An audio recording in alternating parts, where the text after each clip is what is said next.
будет построена, самое главное, на освещенных солнцем деревьях в закатном состоянии. Это будут, скорее всего, березы. Вот. Частично. И еще какие-то другие деревья. Будет бережок, будет вода. Вот. Вот. Сейчас отражение в воде немножко намечаю.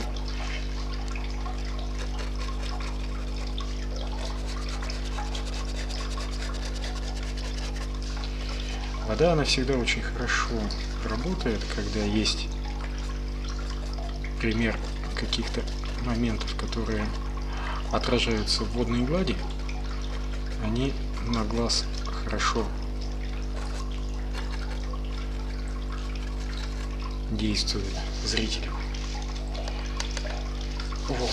Начинать мы с вами будем с неба. Деревья у меня будут здесь. Я специально их сейчас не намечаю, потому что в первую очередь мне нужно будет написать небо, облака. В данном случае я вначале пройдусь по зелени травы на первом плане. Вот я его закрою. У меня такая есть сейчас одна из задач. Это в подмалевке закрыть плоскости, чтобы мне не мешал белый тон холста.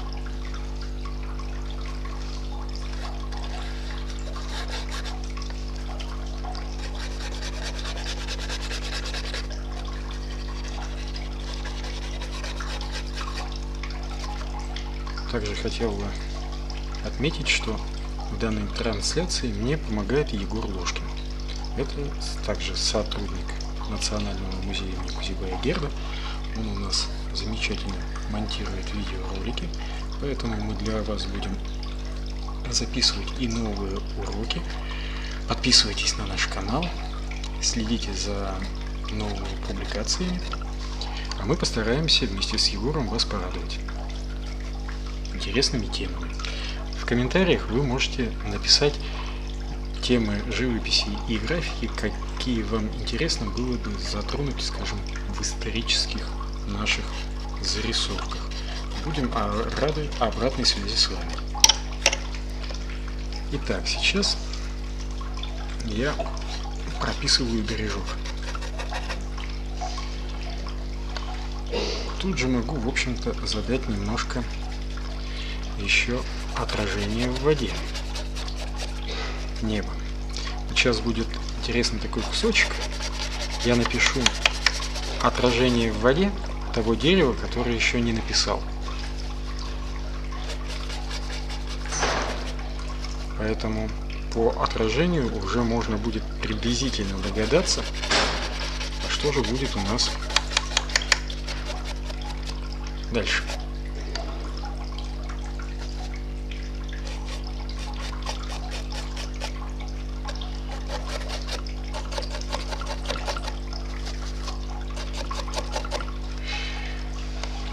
Итак,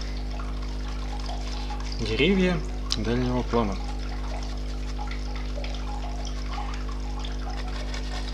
Вот верхушечки их будут освещены солнцем. И, естественно, это же у нас будет отображено в воде.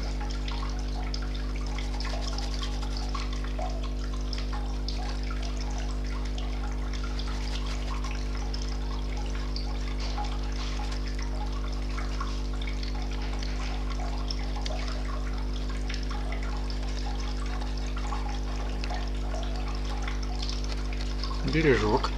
Трава-то вот как раз она желтеет меньше всего, она зачастую остается вообще такой зеленой. И вот эту часть, которую я сейчас прописываю, она в тени. Поэтому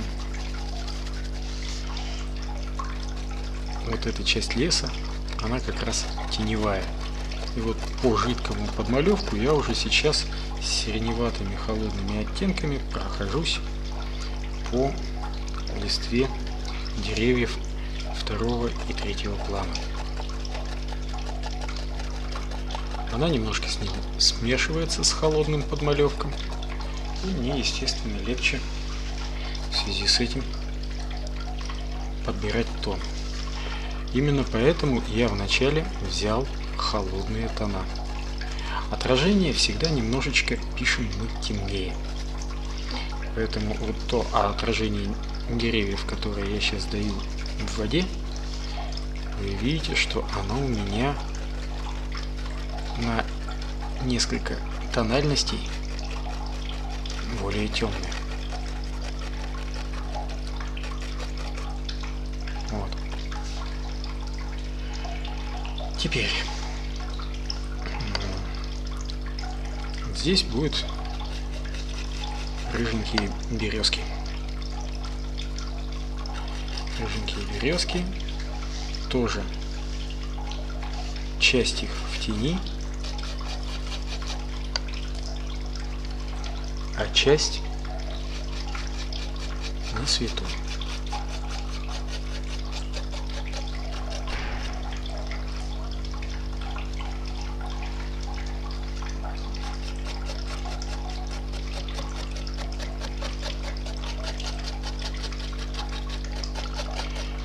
Здесь, возможно, мы еще используем немножко ельничек или какие-то кусты чуть более темные.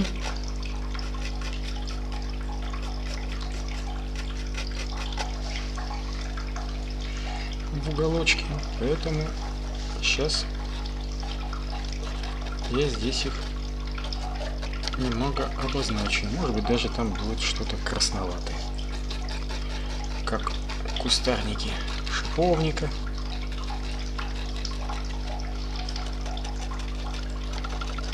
С краснеющими и ветками, и плодами. Так. Вот это был подмалевок. Почему еще я его называю подмалевок? Потому что вы видите, что я корпусно не прописываю. То есть у меня нету большого количества краски на кисточке. И у меня имприматура холста белая. Она просвечивает. Поэтому мы и данную часть работы и называем подмалевком. Некоторые называют его замалевком. То есть по-разному. Но суть от этого не меняется. Суть одна. Это подготовительная работа.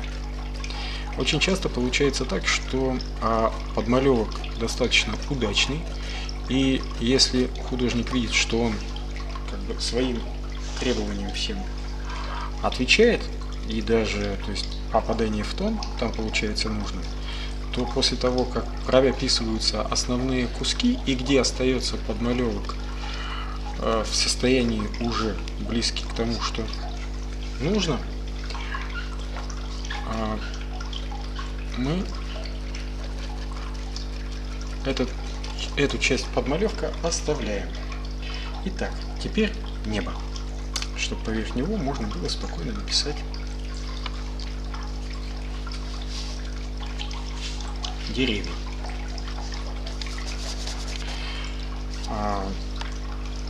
Небо у нас закатное, верхушечка, то есть такая синевато-зеленоватая.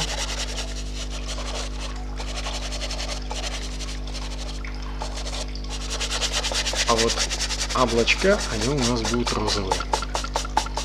Розовато-желтоватые, потому что это уже ближе к вечеру.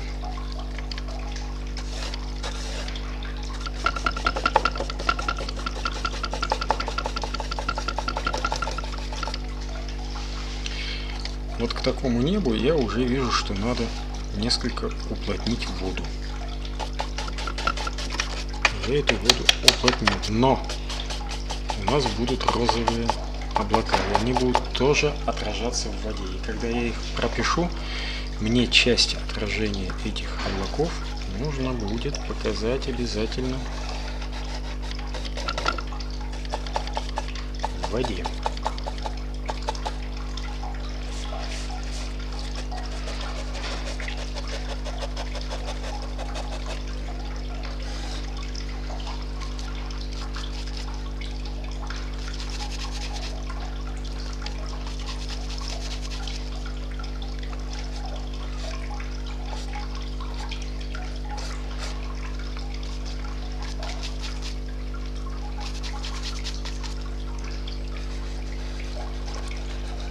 ближе к горизонту я специально пишу с розовинкой, потому что там мы видим большее количество слоев атмосферы, и они, естественно, дают такой слегка розоватый тон.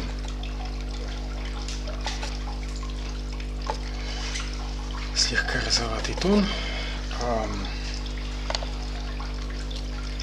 Сейчас облачка. И вот в первую очередь я буду закладывать тональности светлые самые. Немножко возьму неаполитанский желтый, чуть кадмия оранжевого. Это как раз те оттенки, которые у нас в небе будут благодаря закату. Вначале пройдусь по цветам. Вы видите, то есть я цвета вписываю и попутно слегка растираю с уже голубым небом, которое положил до этого на поверхности холста краску. Что это мне дает? Это мне дает списывание мягкости касания. Касание облака к небу. То есть где надо, я могу его сделать резким, вот так вот скажем, надавив на кисть. Видите, образуется фактура. И у меня здесь контраст достаточно большой. А где надо, я могу взять и растереть с этим голубым небом, и у меня будет мягкий переход, градиент. Вот. И вы, естественно, когда пишете, тоже можете пользоваться этим приемом и держать его в голове, чтобы он у вас всегда был под рукой. То есть вы будете понимать, где вам нужно поработать на контрасте, а где нужно поработать на том, чтобы списать этот контраст. И вот как раз списывать его удобнее всего, когда у вас уже есть цвет, с которым вы его будете немножечко смешивать. Это весь опыт, который я вам сейчас рассказываю на примере данного этюда, это, естественно, опыт из пленэрной практики. Потому что, обучаясь в Академии Ильи Сергеевича Глазунова, в Российской Академии живописи, вояния и зодчества, а также в Московской средней художественной школе имени Томского при институте имени Сурикова, у нас было много пленэрной практики. И там, и будучи школьником, и будучи студентом, мы много ездили на природу. Поэтому я вас тоже призываю к тому, чтобы кто чувствует в себе силу, кто уже немножко покрепче стоит на ногах в плане смешивания красок и подбора цвета, смелее идите на натуру, потому что любой художник выходит из стен мастерской на пленэрную живопись именно за тем, чтобы получить новые цветовые сочетания. Чтобы отойти от своих привычных колеров и замесов цветовых, которые он использует в живописи, чтобы найти что-то новое. В общем-то, впустить свежий ветер на свою палитру, тем самым улучшив качество живописи.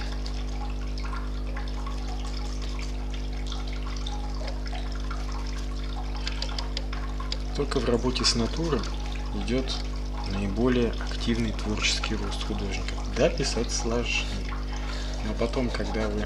Вот сейчас я тень облака пишу.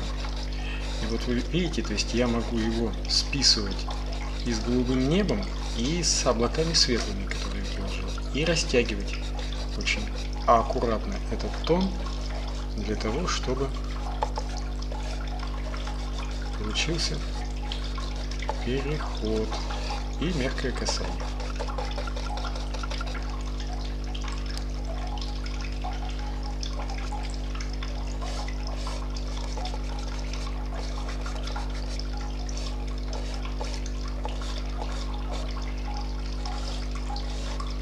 Еще немножко теней в небе. Это у нас подготовка с облаками. И вот уже после этого будем работать с деревьями. В пейзажных работах не стремитесь сразу к большим форматам. Еще Исаак Ильич Левитан писал о том, что в больших форматах больше и промашек в тоне и в цвете. Намного больше. Поэтому лучше себе брать посильные задачи, но при этом больше уделять времени именно точности цветовых отношений, пойманных в пейзаже. Мастером данных точности цветовых отношений можно привести яркий пример Архипа Ивановича Куинджи. Замечательный художник, преподававший в академии, оставивший после себя богатое творческое наследие и, естественно, взрастивший плеяду очень сильных учеников, которые потом выросли мастерами и составляют цвет и гордость российской реалистической живописной школы.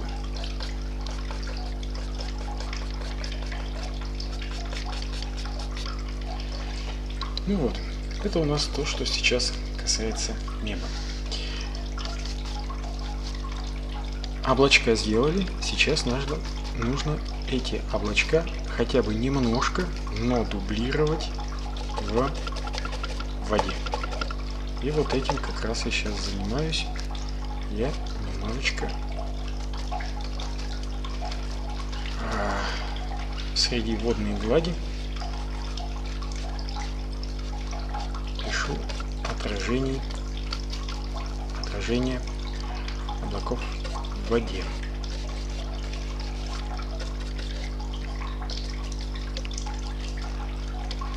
Где-то мы можем взять и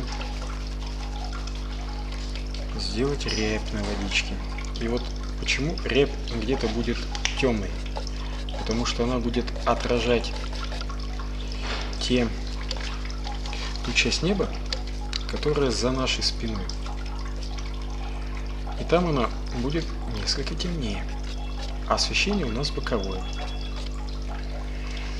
Так, ну что ж, сейчас уже перейдем к траве и к деревьям. Трава у нас будет позеленей. Вначале отметим теневую часть.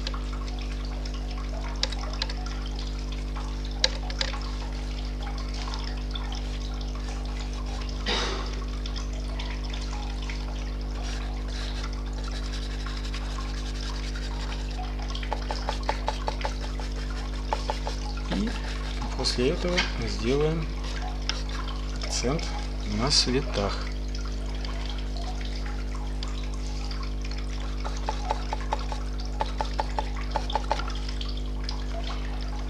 Для того, чтобы цвет у нас заиграл поярче, тут уже, конечно, придется взять белил добавить. И вот здесь, видите, я специально свет освещенной травой играю на контрасте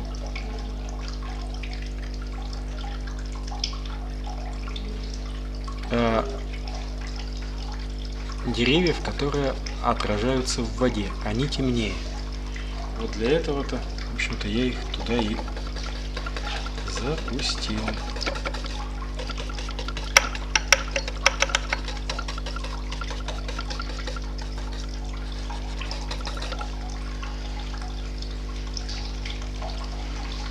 Вот.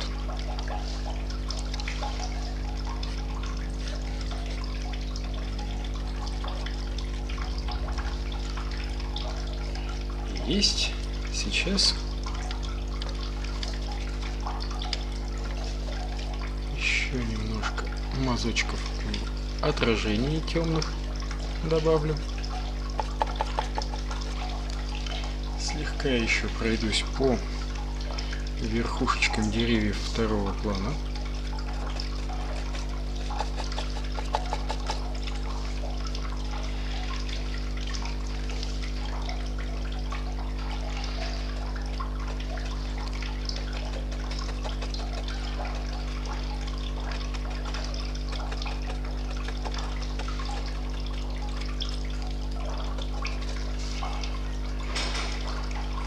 А теперь уже будем намечать стволы деревьев и массу зелени.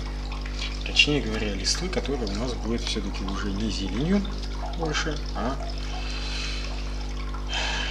рыжими, желтыми, красивыми пятнами. Для этого я сейчас кисточку немножко промыл, смешал кадмий желтый темный с белилами.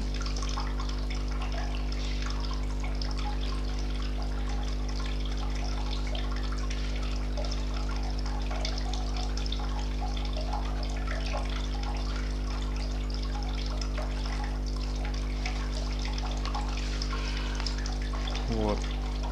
А это у нас березка. И вот часть ее на свету, а часть ее в тени.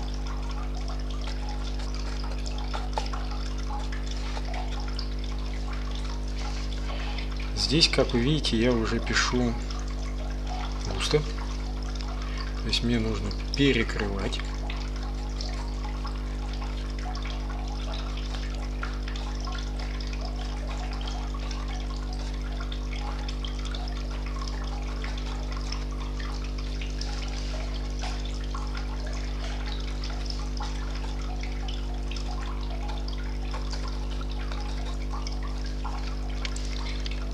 Поэтому мазки я наношу кисточкой щетины. Ей легче в этом смысле поймать нужную консистенцию краски, потому что синтетическая она будет все равно более гладко ложиться и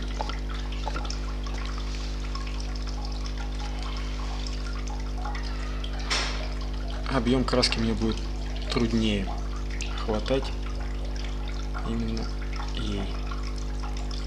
А щетина для этого подходит замечательно. Она и краску лучше вгоняет в плоскость холста.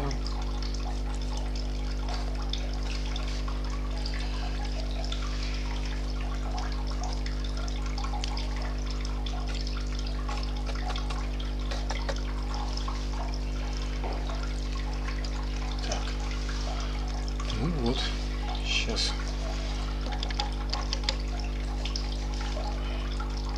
немного кустарника,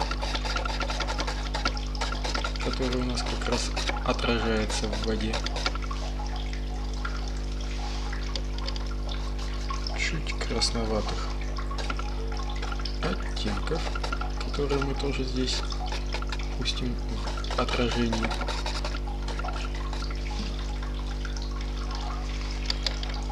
Где-то немного активной зелени дадим, потому что не все одинаково быстро желтеет. И осень она тем и хороша, что обилие красок оно большое. То есть тут разные градации и переходы от красных к зеленым, к оранжевым.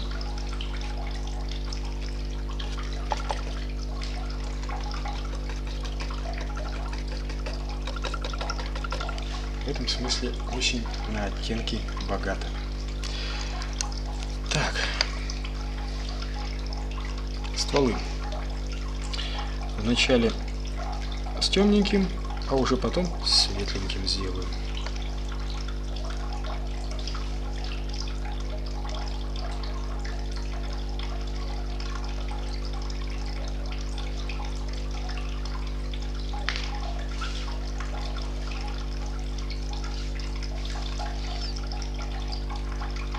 Вот веточки основные намечу, а уже потом сделаю акцент на светлом стволе.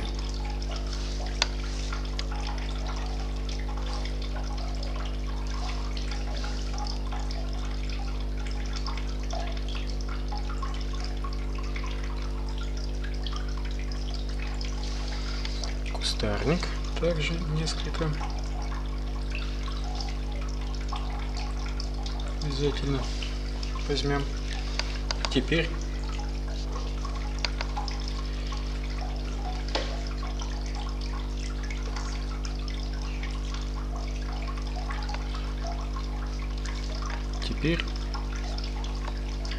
ствол березы.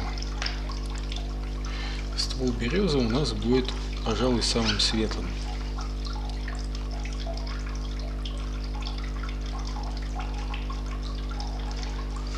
Вот так вот. И также у нас он несколько отразится и в воде.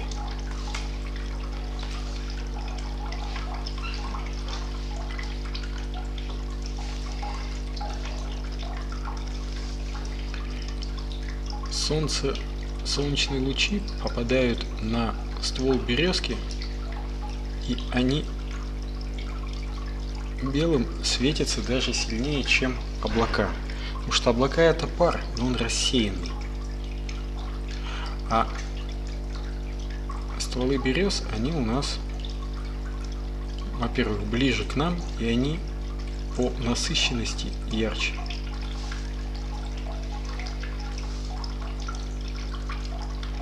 Плюс они контрастируют хорошо с желто-оранжевой листвой.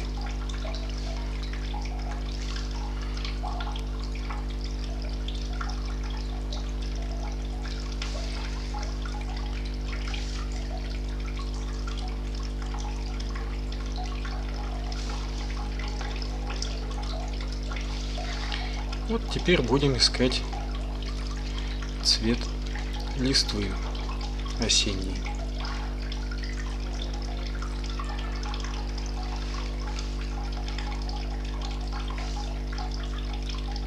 Чтобы он у нас и выделялся на фоне облаков, и в то же время был достаточно ярким.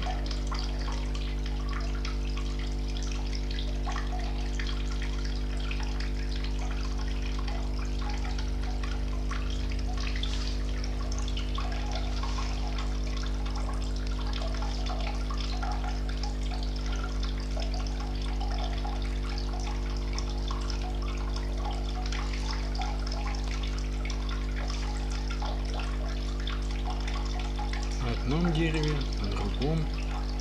Здесь можем где-то дать березки, которые больше желто-зеленые.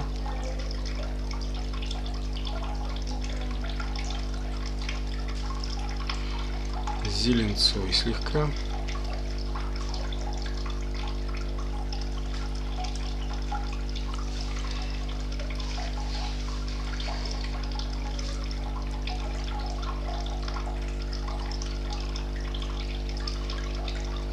Нам нужно разнообразие.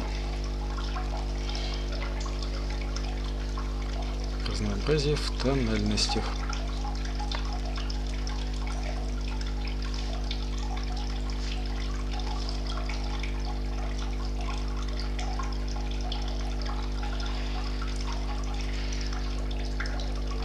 Вот первый план. Опять же, попытаюсь сейчас где-то его подсветить, чтобы он у нас больше заиграл светом и контрастировал на темном отражении куста.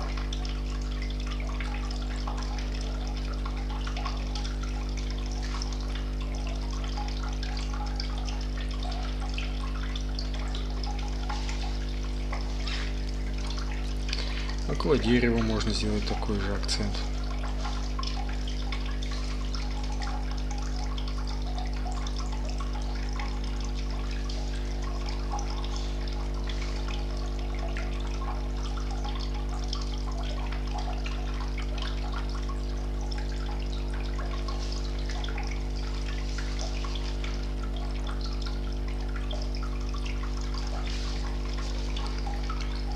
Сейчас тень покажем дерево. Вот здесь у нас будет теневая часть в траве.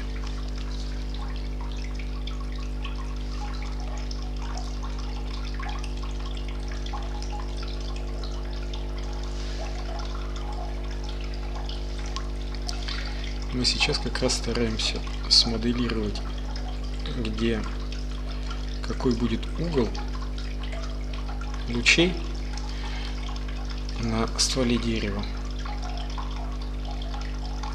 чтобы он лучше и понятнее воспринимался глазом.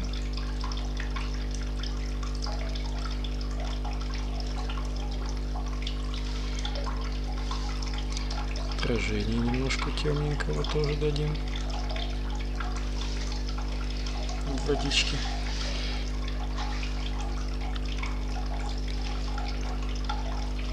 Причем то, что в воде, оно хоть и темнее, но оно менее контрастно. А то, что мы видим не через отражение, а вживую, то, естественно, у нас несколько поярче.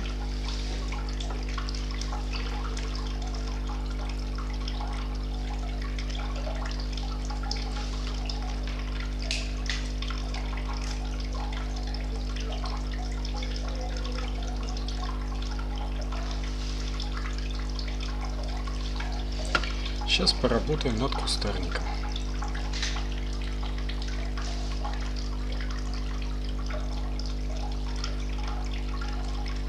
Разными оттенками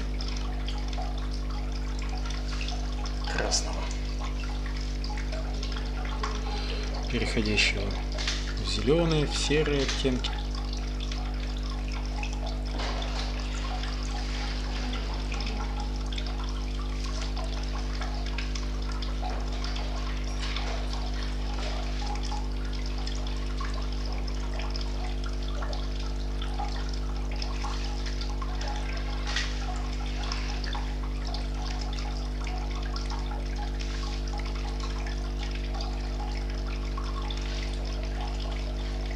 Падающая тень на зелень.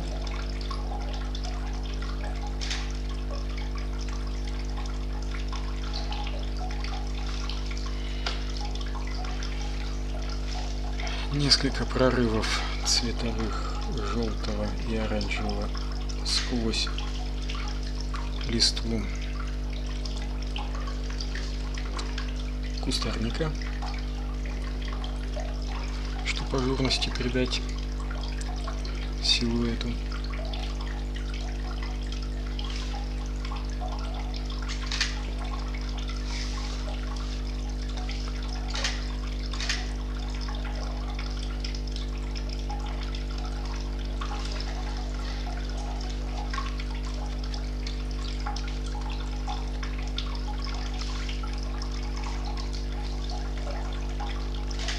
Еще немножко над отражением в воде бережка травы. Тоже пройдемся. Сейчас уже идут работы такие с уточнением. Очень полезно в данном процессе смотреть взглядом на свою работу слегка расфокусированным, чтобы работа была как бы не в фокусе, слегка мутной, для того, чтобы были видны лучше цельные отношения пятен. И тогда будет видно некоторые погрешности и ошибки, которые стоит поправить.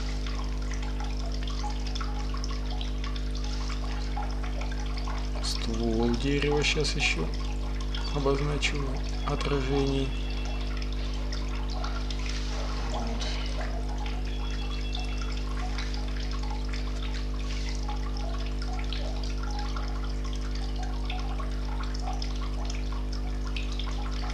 В общем-то, вот сейчас еще отражение травы в воде. Тоже дадим вот здесь.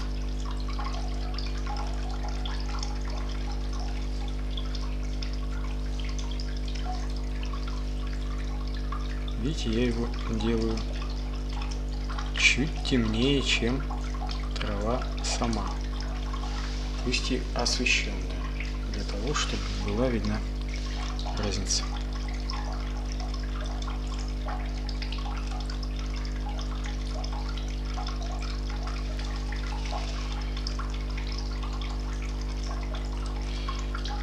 Стадия подмалевка, как вот данная в этюде есть, она на самом деле она достаточно быстрая.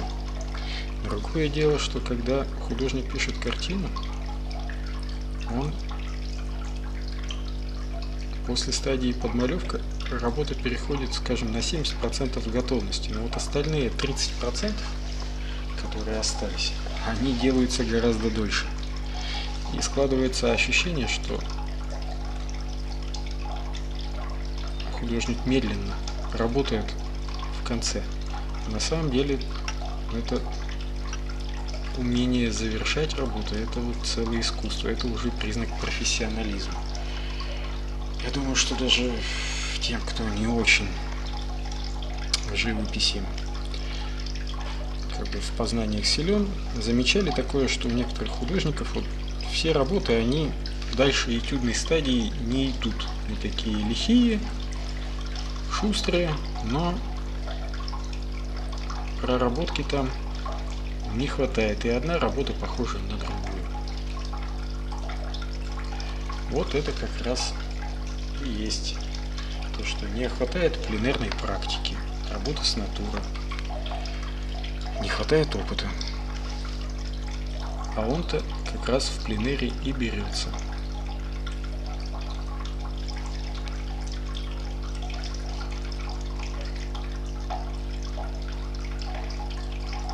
И, конечно, на пленэр лучше не одному ходить, а с кем-то. Если есть товарищ, который сильнее вас пишет, то это просто подарок для вас, потому что есть возможность поучиться в приглядку.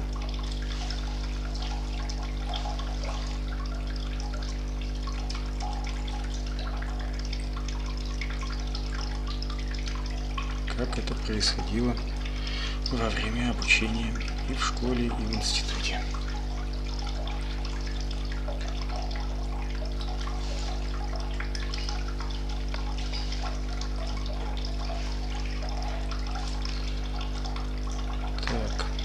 Сейчас немножко вернемся к горизонту. Там надо будет немножечко, но сиреневатеньким показать горизонт. И вот мы его как раз сейчас обозначим.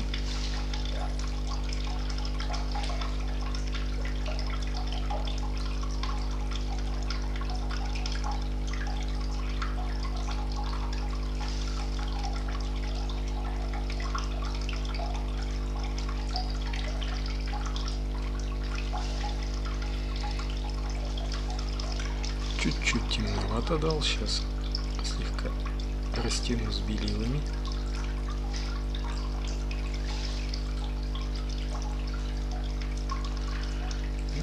Вот, в общем-то, работа у нас уже близится к концу.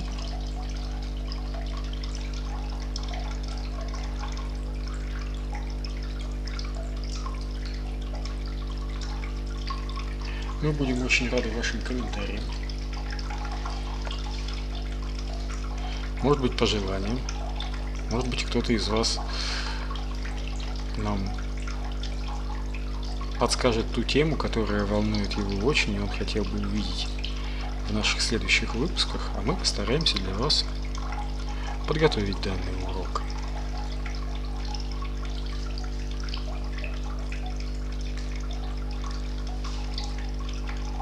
Поэтому пишите свои впечатления и пожелания.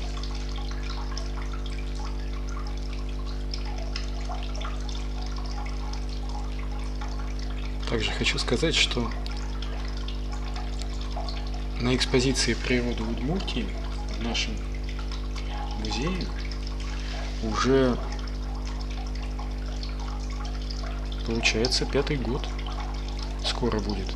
В ноябре как проходят натурные зарисовки и этюды, и карандашом, и акварелью, и гуашью, и даже маслом мы иногда пишем на экспозиции «Природа Удмуртии». Мы рисуем птиц и животных. Коллекция музейная очень большая, поэтому приходите. Мы работаем по четвергам, раз в неделю, с 18:30 до 20:30. Если вы живете в Ижевске, то вам будет гораздо легче прийти на наши уроки. Предварительной записи у нас не ведется. Единственное, что в день, когда вы в четверг, когда вы соберетесь к нам прийти на занятие, нужно позвонить в музей и узнать, будет ли сегодня урок. Потому что у нас хоть и редко, но отмены бывают. По техническим причинам. Вот, поэтому узнали, что занятия будут, смело приходите, берите бумагу, карандаши. Бумагу лучше А3 формата брать, плотную, что-то вроде акварельной бумаги плотностью не менее 200 грамм, карандаши разной твердости, пластик, точилку. И я покажу и объясню, как рисовать тех или иных птиц или животных, потому что сам долгое время преподавал в школе оружейного мастерства на механическом заводе, учил гравер, живописи и рисунку. Мы с ними рисовали, опыт есть большой. И даже без базовой подготовки у вас обязательно появится опыт творческий, который вам поможет в будущем. Занятие 12+.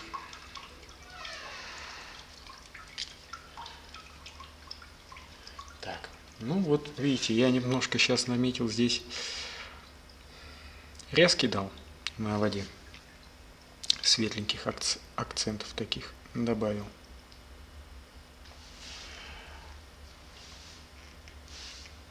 Немножко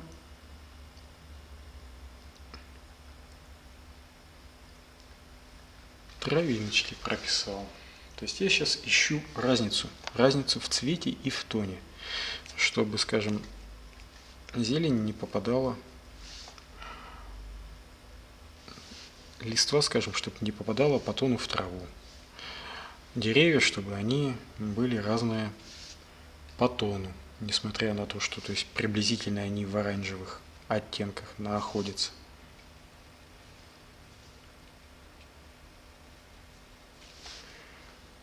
Вот такие вроде бы мелочи, а на самом деле очень важные вещи, потому что если этой разницы глаз не улавливает, тогда это, конечно, на натурный этюд мало походит.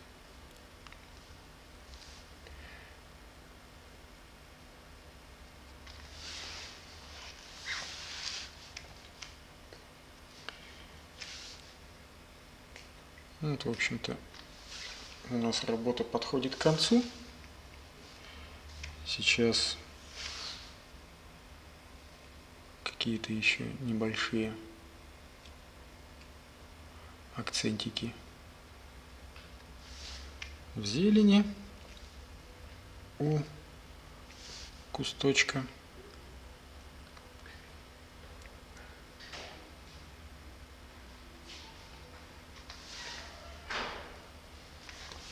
Немножко еще падающей тени надо от одной рыжей листвы на другую дать в березах.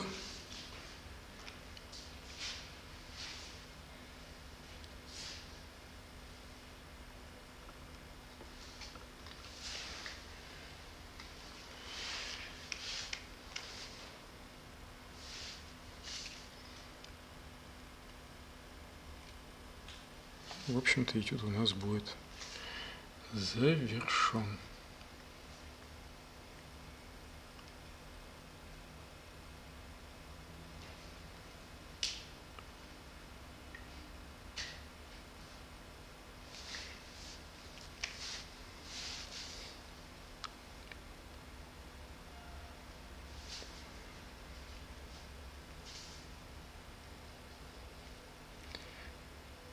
Ну, сейчас с кроной дерева немножечко еще совсем осталось справиться. Какие-то небольшие подчеркивания найти.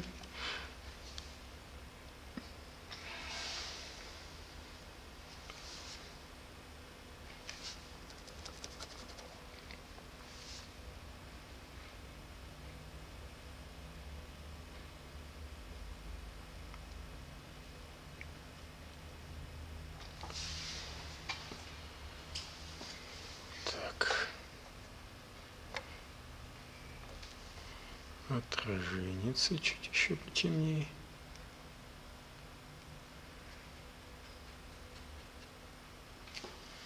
Дадим вот так вот. Чуть синевы добавим в него.